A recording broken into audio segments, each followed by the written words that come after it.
Soy mexicano y con orgullo se los digo. Soy el mariachi, la tambora y acordeón. Soy el lamento del canto de la cigarra. Yo soy soldado que defiende.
I've been joking around about Latinos for Trump over the past few days. It's been all fun and games, but a few of you have actually asked me to explain why Latinos would vote for Trump. And that's a really good question, and there's actually a lot of reasons, so it's time to get real about Latinos for Trump. Let's begin with the conversation of class. Wealthy people tend to lean more Republican because Republicans advocate for lower taxes for the rich. So wealthier Latinos lean more towards Donald Trump. The second reason would be internalized racism and internalized xenophobia, or otherwise known as the pick-me people. The people that say, my family came here the right way, it's not that hard, why can't people just follow the laws? We're not like them, we're different. Those are the people that want to be accepted by white Americans so bad that they will openly bash their community. There's a lot of those people, and those people also tend to lean towards Donald Trump. The third and the biggest reason why I believe there's a lot of Latinos that support Trump is because our community is incredibly conservative. The Catholic and Christian church have a lot of power within our community. Conservative views when it comes to women's health and the LGBTQIA tend to dominate our community. When you put all those things together, it's not that hard to understand why so many Latinos support Trump.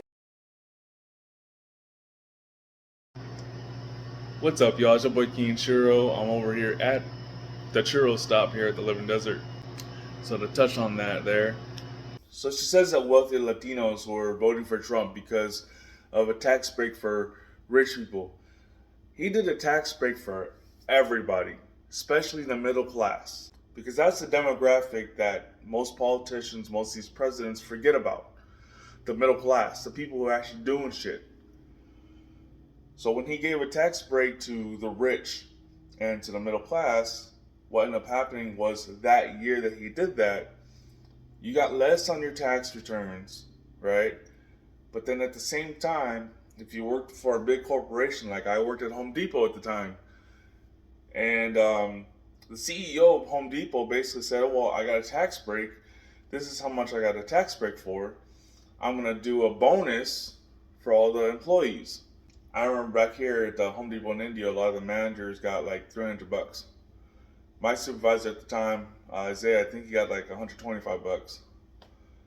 I think I ended up with like $100. So I'm sorry if you didn't benefit from that tax break, but maybe because Planned Parenthood doesn't do that shit for y'all. I don't know. Maybe she's right about people who just openly bash their community, the Hispanic community. You know, for the people who waited 7 years to get here, and they, you know, or even the people who were sponsored over here, you know. Irregardless of the fact, there's still a law, right? There's still all that. And I don't even care if you come here illegally. I don't care about that. But don't come here expecting Mexico again. Don't come here expecting Honduras, El Salvador, or Guatemala again. It's not going to happen. Come here and expect America. What I mean by that is assimilate. Come here, you know, you learn the laws, whatever else case might be. Learn English. Speak English. I can even speak Spanglish, right? I mean, off the bat, looking at me, some people think I'm Mexican, and some people think I'm black until they look down there. But the point I'm trying to make is, like, when my family came here, right? My dad was sponsored over. My aunt came with my Uncle Tom. Uncle Tom is a white guy. So my Aunt Nora came. They ended up in St. Louis, Missouri. My dad came sponsored. My mom came sponsored. My grandmother on my mom's side, she's already an American citizen, married into it. So my mom came sponsored with my grandma. And then in 1981, they provided the entire world with the greatest gift of all time. Just kidding. But then my dad ended up filing for his citizenship. Now he's a United States citizen. I mean, at the end of the day, bro, at the end of the day, it doesn't matter what happened and whether you came here legally or whether you came here illegally. There's a point where, like for instance, the DACA, the Dreamers, right? Most of the people that are in the DACA program have been here for many years, right? They came here at 2 years old and now they're 31 years old. So within that time, that 23 years? 28 years? I'm really bad at math. 29 years. So within that 29 years, they had that opportunity to become a citizen, right? It takes 7 years, quote unquote, for the process, right? If you're in another country, it takes you 7 years and so much money to become a citizen. So why within those 29 years have they not put up the money? Because by now you're making a substantial amount of money, right? Half the people here in Coachella Valley, if you're living in a I'm not gonna say low income, but income based apartment, right? 2 bedrooms, but you got an iPad, you've got a MacBook, and you got a bunch of other luxuries. What's stopping you from becoming a citizen? If you're driving around in a brand new Toyota Corolla and a Nissan Altima, what's stopping you from becoming a citizen? That's all I'm saying. If you go back to one of my videos, there's a woman who told me one day while I was working at DD's, she says, I speak 2 languages, English and Spanish. And that's after she tried to speak Spanish to me. I didn't understand. And she was bragging to me that she spoke both languages because she wanted to tell me that she knows better than me. And that's why I told her, well, I know how to speak a little bit of Korean. I know how to speak a little bit of Arabic. I'm Filipino. I speak a little bit Tagalog. And she's like, oh, yeah, I mean, don't brag that you speak 2 languages. Brag that you speak 3 languages, 4 languages. But also, I had a lady one time at Home Depot when I used to work at customer service, and she told me she just came to the United States and she doesn't want to speak any Spanish with anyone. She only wants to speak English. And the reason why is because she already knows Spanish. She wants to learn more English. She wants to, advance her English skills. If you call that a pick-me person, then I don't know what to tell you. Maybe you're the pick-me person. Pick me, Joe Biden. Pick me. From my experience, a lot of the traditional Latinos, Hispanics, they don't really coincide with the LGBTQIA.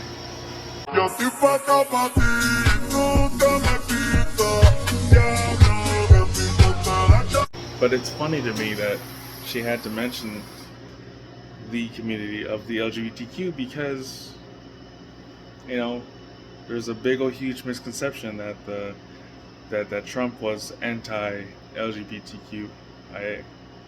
As your president, I will do everything in my power to protect our LGBTQ citizens from the violence and oppression of a hateful foreign ideology. Believe me.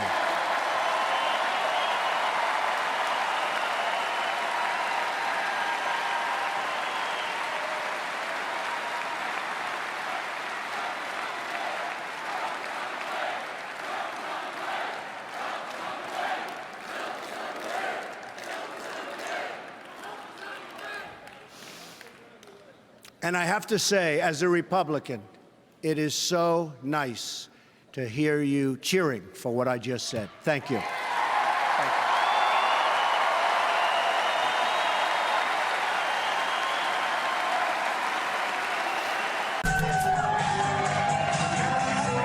They call it Trump Pride, a handful of campaign events around the country for the president's LGBTQ supporters. And people can say whatever they want to say, but I'm here because I support my father. He supports all of you, and we are here to fight for equality, democracy, to keep America and make it better. Yes, Trump Pride! The president's daughter, Tiffany Trump, recently headlined this event in Tampa, where critics observed the acronym in her speech was missing the letter T, which stands for transgender. He supported gays, lesbians, the LGBTQIA plus community, okay?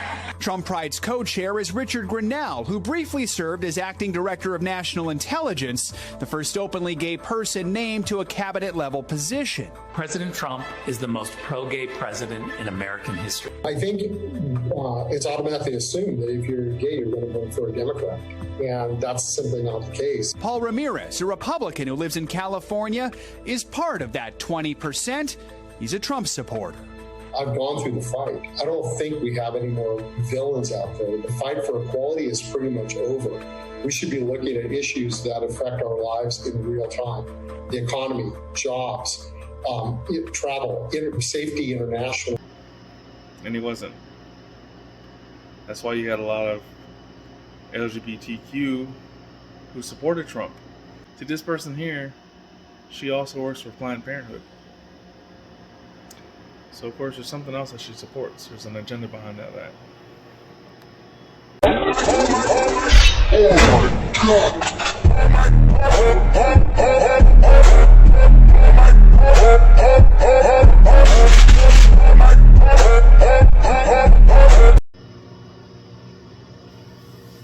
Just saying. This video has reached the Latinos for Trump of TikTok. And in that video is giving a few reasons as to why Latinos might support Trump. Obviously, people might support him for lots of different reasons. I just gave 3 big reasons as to why they might do it. And now I have hundreds of Latinos for Trump telling me why they support Trump. But here's the thing, I really don't care why you support him. It doesn't matter what excuse you use to justify your support for him. Because at the end of the day, you're still supporting a man that has been openly xenophobic towards your own community. You might say, oh, I don't agree with that part. And that doesn't matter because you're still voting for him to remain in power and he believes those things. And you're also saying that xenophobia, racism, and homophobia are not deal breakers for you. You're saying that you're okay with vulnerable communities being at risk at losing their human rights simply because Trump has a few policies that might benefit you personally. If it doesn't affect you personally, what's the big deal? So you turn a blind eye to forced hysterectomies, police brutality, over 200,000 COVID deaths. Forced hysterectomies. Show me the stats. Show me the evidence. Police brutality. Show me the evidence. Show me where Trump says for the police to beat the shit out of these black people. I haven't seen any police brutality when it comes to Hispanics. At least that's not what the media shows us, right? 200,000 COVID deaths. Are you sure you're not looking at the Biden administration? Remember, Biden told you to get vaccinated now. And then what happened? He got COVID twice. Anthony Fauci told you to get vaccinated and boosted too. Joe Biden and Fauci told you to get boosted too. And what happened? They both got it twice. They told you to wear masks. 2 masks, 3 masks, all this shit. I see old people out there walking around. They gotta line up their masks before they walk to Walmart, even though they don't even tell you to do it anymore at Walmart. They're still lining up 3 masks together. They instilled the fear in us. And here you are talking about 200,000 deaths. You can't blame it on one person. You got to blame it on one administration. You got to blame it. You can't blame it on Trump. Right? The end of Trump's term is when COVID really hit us. So what are you really saying? I know. You're telling us a bunch of lies. Because none of those things have affected you or your family personally, so why should you care? Selfishness is putting your own personal needs above the well-being of others. I'm going to take on those rapist Mexicans.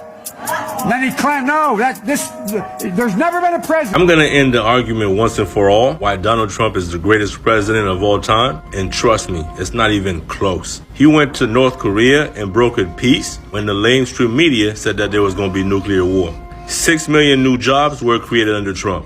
We had the lowest unemployment rate in over 50 years. More than 4 million people came off of food stamps. He created the biggest tax cuts ever for all social classes. He signed an executive order to clean the oceans. He's the only president to take on human trafficking, aka modern slavery. He created a human trafficking task force and made January National Human Trafficking Awareness Month. For all the black people screaming racist, racist, racist, we had a record low black unemployment rate, funding for HBCUs, opportunity zones, and criminal justice reform. So stop getting into your feelings on me and find me evidence of another president with a more impressive resume.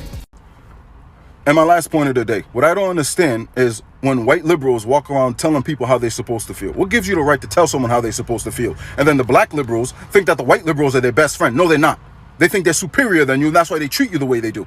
And my last point is I'm sick of people telling me, you're not from here, you're not one of us, you don't have the right to speak. I was born in New York and I grew up in Boston, and I live in the United States. I'm a U.S. citizen. I have every right to speak on issues that are going on in the country that I live in. And you know what? I know more about your history than you do, because if you knew about your history, you'd stop voting Democrat. And lastly, where my family's from, we started the Atlantic slave trade. We were slaves 100 years, longer than you have. But you don't see us running around disrespecting our flag, disrespecting our country, and hating our people. We come to this country for a better life. A bunch of descendants of slaves coming to this country for a better life. Be grateful for this country. Be appreciative. And stop disrespecting America. God bless America. Trump 2020. I have one thing to say for the Latinos out there who are for Trump. Mamita, papito. Jodito. Tú estás bien. Déjame ver si tienes fiebre. Espérate. Oh, hijo de la gran puta. Are you dumb? Are you dumb? Is it me, or is it that Latinos who don't like Trump are mostly of a certain community? Jodito. The lesson I want you to learn is it doesn't matter what you look like. You can be tall or short, or fat or thin, or ugly, or handsome, like your father. You can be black or yellow or white. It doesn't matter. What does matter is the size of your heart and the strength of your character. All right.